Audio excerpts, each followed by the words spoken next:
Have you ever tried to delete, move, or rename a file only to get a message from Windows saying the file is being used by another program?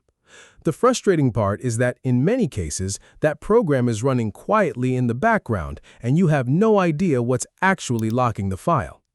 In this video, I'll show you a free Microsoft tool that helps you identify exactly which program is using the file and even close it directly.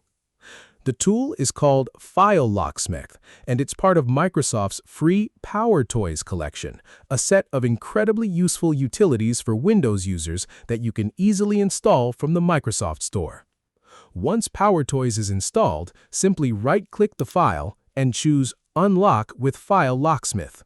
If you don't see the option, click Show More Options, and then select Unlock with File Locksmith.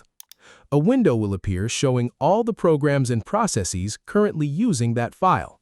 File Locksmith tells you exactly which program is locking the file and preventing you from modifying it.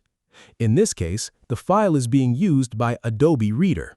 To close the program, simply click End Task. And that's it. Now when we go back to the file, we'll be able to edit, rename, move, or delete it without any issues. If this video helped you, please support us by subscribing to the channel.